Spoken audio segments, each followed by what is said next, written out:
like they're talking about planting and setting trees and more trees. I believe that every farm that's planted in the 𝗀𝗵𝗺𝗺𝗃, that's the end of that farm for 30 years or 40 years before there's another shilling made out of it. And that's the end of a family farm. So I think maintaining our population of farmers has to be a prerogative going forward, because we've healthier food, animal welfare is better, but we have to make sure that the cap payments come down to the farmer on the ground and are not siphoned off by advisors and consultants and so on. If you were going to finish cattle faster on imported grain, it's a lie to think that it's an environmental improvement.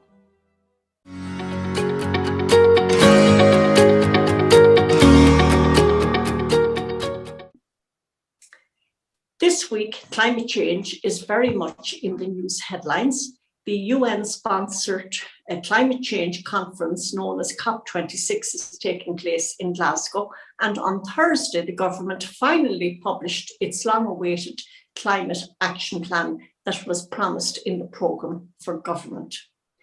Farmers around the country are feeling very incensed. They feel that they are being scapegoated. And today I am going to speak to 3 farmers from 3 different counties. Dan McCarthy is the manager of the Mart in Kenmare, and he's also a county councillor. You're very welcome, Dan. Thank you, Anna. I'm delighted to be on. Thank you for having me. From Tipperary, I'm joined by Liam Minehan, who is a dairy farmer. You're very welcome, Liam. Thank you, Anna. Delighted to be here. And finally, from Wexford, the former president of the Irish Cattle and Sheep Farmers Association, Pat Kent. Pat, you're very welcome. Yes, Anna, thanks very much. If I can begin with you, Dan. You are in the Mart in Kenmare. You're meeting with farmers on an almost daily basis, and you certainly have your finger on the pulse. Are farmers in Kerry concerned about the proposals in the government's climate action plan? Well, it's just starting to get worried. A lot of farmers are talking about it and what the future is, and to be honest, and a lot of them don't hold much future for it at the way things are. They can see this to the kind of a get rid of the farmer kind of a thing is what the big thing is on this climate action plan. We've lifted the country out of recessions after recession, and I think like this is the thanks that the farmers are getting now. I suppose, look, it is there is changing times, and I suppose we all have to think of some way to look after the climate. But there was cows and sheep in Ireland long before anyone spoke of the climate. So I feel very serious and very like they're talking about planting and setting trees and more trees. I believe that every farm that's planted in the 𝗀𝗵𝗺𝗺𝗃, that's the end of that farm for 30 years or 40 years before there's another shilling made out of it. And that's the end of a family farm. And like we've been the farmers that want to get them off the land and get them into the towns, and like there's no life like the rural life that we're living. We're living and we're used to it, and I suppose we want to see it there for the next generation. But at the way this cap 26 or whatever they're talking about, like if they're going, we won't be able to teach our children and our grandchildren how we farmed and how we were brought up by our parents and our grandchildren, because there won't be farms there for us. Well, I suppose in Kerry, Dan, the type of farming that's practiced, and I suppose through most of rural Ireland, particularly in the west and the south of the country, is what's called extensive farming, where the cattle graze in the field and then they're housed for a period over the winter when the weather gets bad. But by and large, you're producing grass-fed calves and grass-fed beef. Cows, the dairy cows are fed on grass, and of course then you have sheep and lambs. So it's I suppose a way of life that has been handed down, as you say, from father to son and from father to daughter for countless generations. Yeah, and as part of the country now would be 10 or 12 suckler cows. Maybe the dairy now would be maybe 30 or 40, which would be small now when we're talking about other parts of the country. But like that's all they have. They've invested a lot of money. Like they might be earning money off farm, with every bob they make on the farm, they're putting it back into the farm again. They're either reclaiming a bit of ground, or they're putting up a shed that they can look after the animals and make it easier for themselves. And there's a lot, like everything, every gate that's been hung is costing money. There's a man welding that gate, he's making money out of the farmer. Like if we go into too much forestation, there'll be one gate hung there, there'll be one roll of wire put up there, and there won't be another bob spent in that farm for 30 or 40 years. And like in 40 or 50 years time, if the next generation will say, we shouldn't, what did they do to plant so much of the land? No, they don't want us putting stuff, they don't want us saving, setting a few spuds or whatever have to be done. The whole thing is changed. And I think the people that are driving this, do they really know what they're doing by getting rid of the farmer and the beef and the lamb? Like they all have their apps now on the phone, and they all have mobile phones. We all grew up on the day when there was no even electricity in the house, or there was no telephone, and we cycled to school.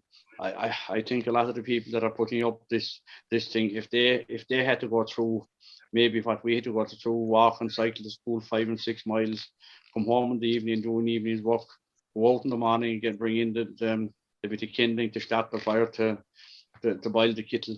Like there was no such thing as turning on the kettle on the wall. Like I think maybe a lot of them should go back and try to live that life before they put, like we're gone out the other side, we're gone halfway around the clock. So let them go back, and we could teach them what we had to do when we were growing up. And I'd say the environment and this CAP 26 or whatever it is, that were a lot of it, and put away the mobile phones from them and their PlayStations. I'd say they'd be different tunes. What you're saying there is that your way of life had a very, very low carbon footprint, and the people that are driving the call for climate change or tackling climate change today are using devices that are, I suppose, requiring the building of huge big data centers that are, I suppose, creating huge carbon footprint.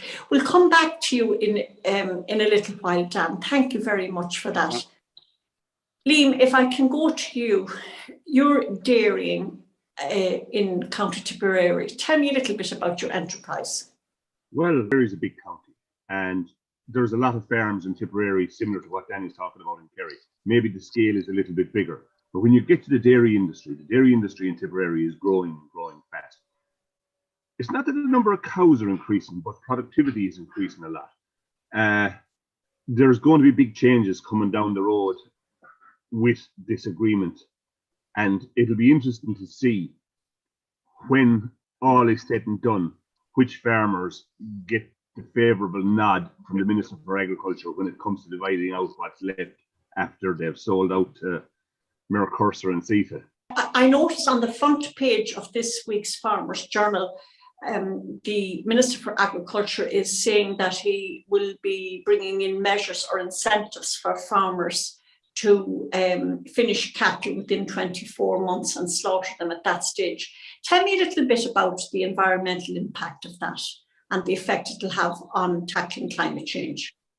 It'll be interesting to see what way he does it, because like he can do this, and if he's bringing in measures to encourage the faster killing of cattle, is he talking about financing feedlots? You know, like, because that, if you want to finish cattle at 24 months, you're not doing it off grass.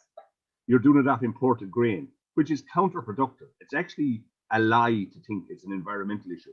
If you were going to finish cattle faster on imported grain, it's a lie to think that it's an environmental improvement.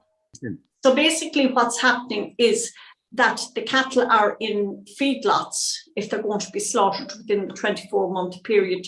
Instead of feeding grass, because it takes a great deal longer to finish cattle on grass, which is the most natural way of doing it, if they're going to be slaughtered within 24 months, they're going to have to be fed on grains that are imported, and that is going to drive up the carbon footprint overall of those cattle, but that won't be recorded as Irish carbon footprint.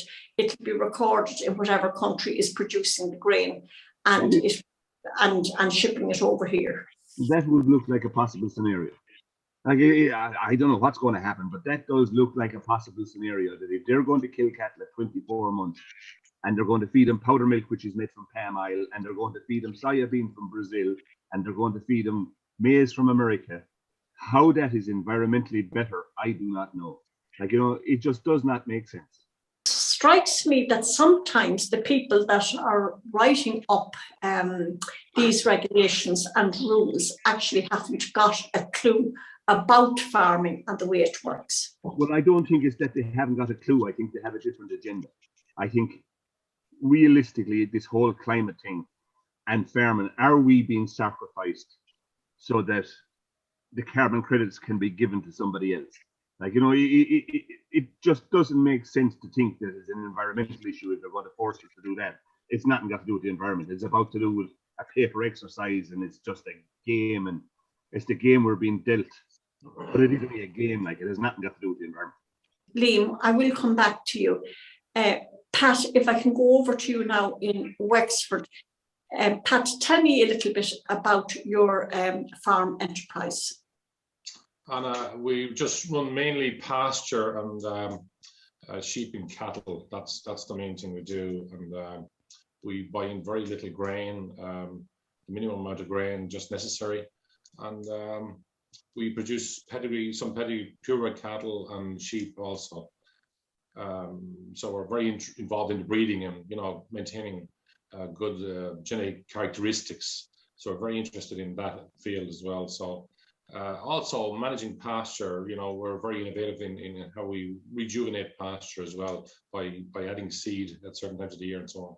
So that's really, I think the whole thing of grass-fed meat is so healthy. That's why people should be consuming more of it rather than the feedlot type of pig and poultry enterprises that are very large scale and very factory oriented and import a lot of feed from the Americas that's genetically modified and using a lot of chemicals and pesticides, and it's probably genetically modified mostly as well.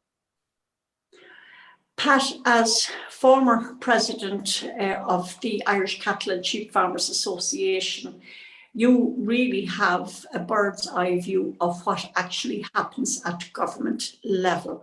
What has been your experience of being a representative of farmers when it comes to sitting down with officials from the Department of Agriculture and indeed with the Minister himself? I'd have to say one thing, the Department of Agriculture, a lot of individuals within the Department of Agriculture are very, very good, and they're just looking for policies and to implement policies, and they need direction and they need information and they need what will work, So working with them has been a positive experience for me. It's just that the corporate lobbyists that get there first skew the agendas. And there's a totally different agenda there with regard to, say, for instance, driving the number of dairy cows in the country. They've already set that from the Economic Forum back about 5 years ago to 1.7 million dairy cows. So that's not to be even questioned, and to guarantee the farmers a return per cow or per litre of milk brand, there's absolutely no guarantees. So it's a market dictates. There's no quotas. There's going to be no quotas reintroduced. And so a lot of dairy farmers I've been speaking to are quite worried about their future long term in the dairy thing, because the corporates want cheap product. And there's a very good possibility that when they reach the 1.7 million dairy cows, that they will start profit taking. And they get a critical mass of farmers that can't give up dairy at that stage to be sufficiently indebted, and they'll actually own them. It's the modern form of slavery, mortgages and loans, and, to get people in the best part of their lives compromised so they can't actually stop working or producing, and they get the product at their own price and pay whatever little profit or give them incentives just to keep them going, but not sufficient to reward them in comparison to other occupations. Pat, because what I'm hearing is that farmers are being put into a position where they have to produce more and more in order just to stand still. And in so doing, that is driving up carbon emissions. So what I'm hearing from you is that rather than the farmer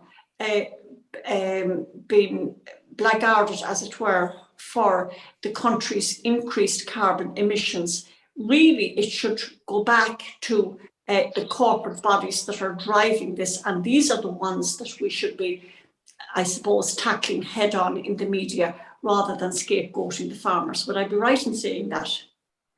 Well, the actual cow was used as a scapegoat, as a red herring, just to divert the attention from the car or whatever the big corporates are making money from. You know, there's huge, like the McCarthy deal really was to try to get German industrialists wealthy from selling cars and car parts into South America, and allow them to sell in cheap beef into the European market.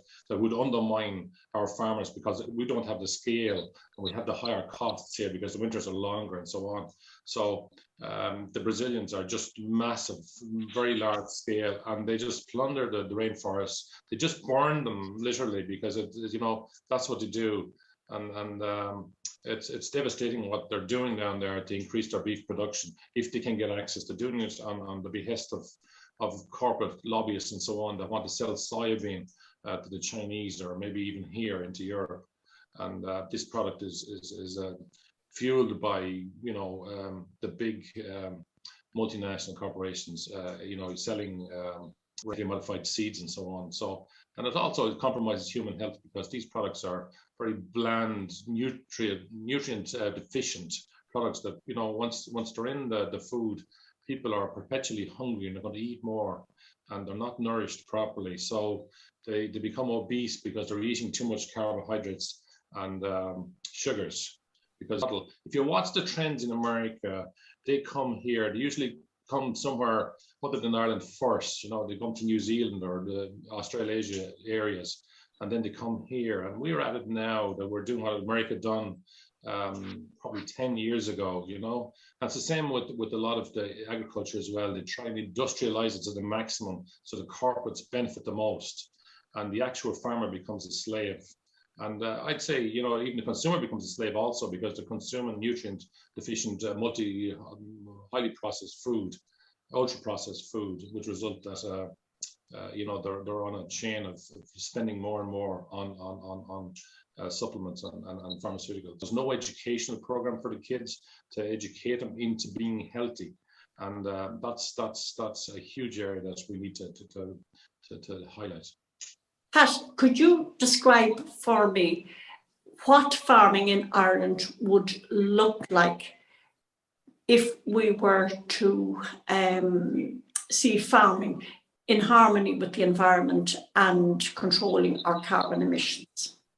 Very much like it is. The family farm situation in Ireland, you know, it's very historic. There's very strong family ties. And if we can maintain it, and maintain the type of farming we have and the farmers, we can have the maximum amount of farmers on the land, because I tell you, you know, they're great custodians of the country. They keep it in very good shape, and they also give, there's a spin-off, you know, of jobs for the more farmers we have, the more jobs there is in rural Ireland, and they keep it in you know, pristine condition for tourism and other activities. So I think maintaining our population of farmers has to be prerogative going forward, because we've healthier food, animal welfare is better, but we have to make sure that the cap payments come down to the farmer on the ground and are not siphoned off by advisors and consultants and so on and so forth, and also that they're made easy to draw down rather than a whole lot of hoops for them to jump through, and making it more and more difficult and less attractive for young people to get involved.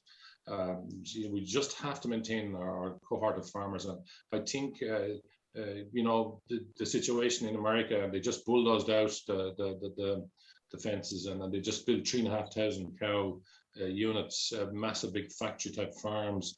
And that is not the way forward for healthy food. Okay, Pat, very, very interesting. And thank you so much for that.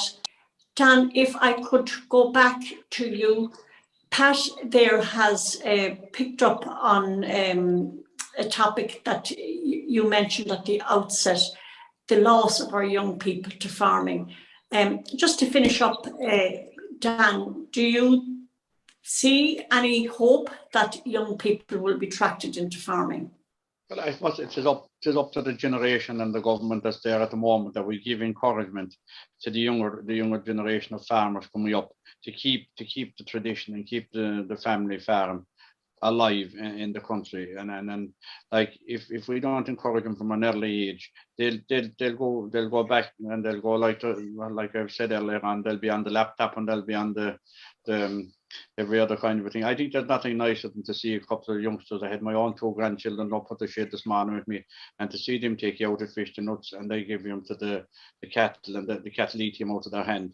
Like, are we going to go away and lose that kind of tradition and getting names for the cows, getting names for the lamb, and it's all part of life that we've known, and hopefully it will continue. But the government and the people, like these multinational, these corporates that we've spoken there of earlier, are they going to take us out, or are we going to fight back and do things and try to keep rural life the way it was?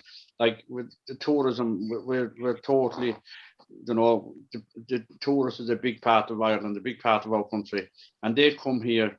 They're not coming here to see forestries. They're not coming here to see these. They're come here to see the man walking with his couple of sheepdogs down the road with a few sheep, or the youngsters feeding the pet lambs. That's the tourism, and that's what tourism was about 50 and 60 years ago. And like, there's no point in we being pessimistic. We'd have to be optimistic. And look, while we have our health and we have the way of doing it, we'll keep trying it. And I think it's up to everyone that's watching this program here and say, look, we have a farm, we're going to hold on to our farm. Like, it's our way of life. Like, we don't have to make a fortune out of it. All farmers done all their life was made enough to live and to raise their family. And look, I think if the government can leave us alone and trying to encourage that kind of a way of life, I think we will continue. And I hope that the younger people that are coming out of school and out of college will continue to do what we have done for the number of years. Thank you so much for that, Dan. And finally, Liam, if you manage to have a face-to-face meeting with the Minister for Agriculture later on this evening, if that was possible, what would you say to the Minister about mitigating against climate change? Oh, what would I have to say to the Minister? Number one, I would have to say to the Minister that he was elected by the people of Ireland, not by Microsoft and not by the data centres. He was elected by the people of Ireland. Back down to the future of my community and my lifestyle and Dan's lifestyle and Pat's lifestyle and what we're used to, traditional farming in Ireland. To sell that down the river for carbon credits, to sell that down the river and to use the cow as a scapegoat so that somebody else can keep their private jet and their yacht does not make sense to people in rural Ireland. And he's going to have to come back to the people of rural Ireland. He's going to have to look to get re-elected. And I think people are going to have to talk to the Minister, not just me, and say, hold on a minute. You're meant to be representing us, not the big corporates that Pat is talking about. That is a very interesting point on which to end, Liam.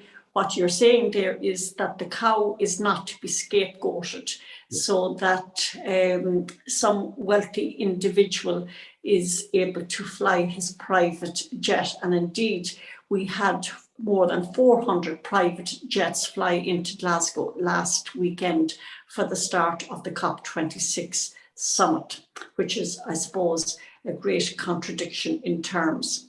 To those of you who have been watching, I want to thank you very much.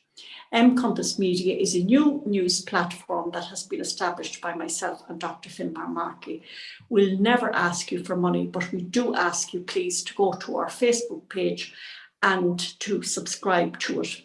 Also to subscribe to our YouTube channel, and we're available on mkompassmedia.com. Your share is very, very important because it helps to get the news out to a much wider audience. I want to thank Dan McCarthy from Kenmare, Lee Minehan from Tipperary, and Pat Kent from Wexford for joining me this afternoon. And to you too, a big thank you. Until we meet again, 𝗪𝗏 𝗔𝗰𝗍𝗃 𝗀𝗴𝗍.